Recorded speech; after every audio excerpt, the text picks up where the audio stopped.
Catherine Bernardo, Sweet Moments, naghahatak daw ng galit sa mga Aldab fans.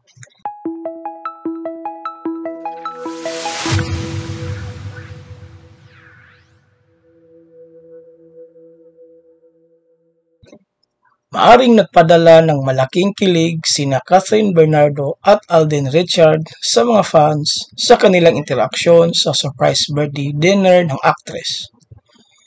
Ngunit labis itong ikinagalit ng ilang hardcore na tagahanga ng Aldab na hanggang ngayon ay nakatutok pa rin sa romance ng aktor sa dating pag-ibig na si Maine Mendoza.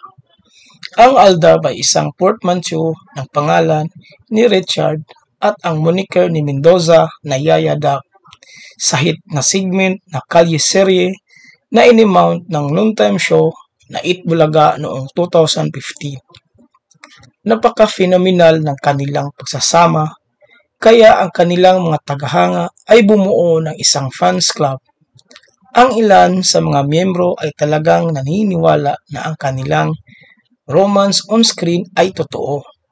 Samantala, naging headline kamakalan sina Richards at Bernardo na ngayon ay ipinapadala bilang cut din sa mga showbiz circles nang magpakita ang aktor sa dinner party at iabot sa kanyang Hello Love Goodbye co-star ang isang bouquet ng pulang rosas at regalo mula sa isang French luxury crystal brand.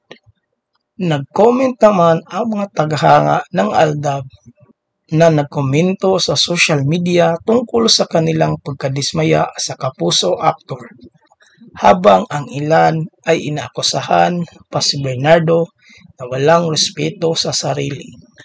TBADN, kita puros photo ops ng Katdin. Hito lang sagot ng TBADN, kahit ano pa ilabas nila, sa totoo lang kami.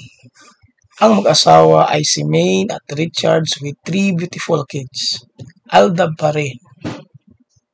Aldab at ADN flourishing. Boycott Itbulaga 1120. I don't care kung si Aklang clone pa iyang naka-white two-piece or si Nikki o kung sinong nag-post nito sa IG ni Maine. Iyong alon, ang focus ko hindi ka ADN o TBADN kung hindi mo gets iyon. Aldab pa rin.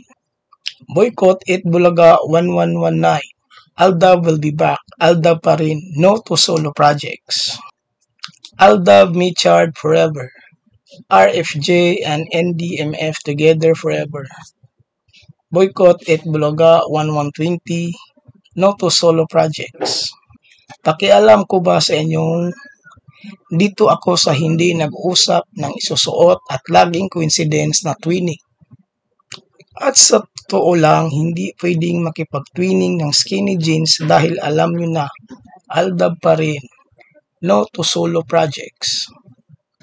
Ibinunyag din ni Richards na nagkaroon siya ng heart-to-heart talk kay Mendoza bago ito ikasal kay Atayde noong Hulyo 2023 kung saan sinabi nito sa kanya ang lahat, ngunit piniling huwag ibunyag ang mga detalye ng kanilang pag-uusap.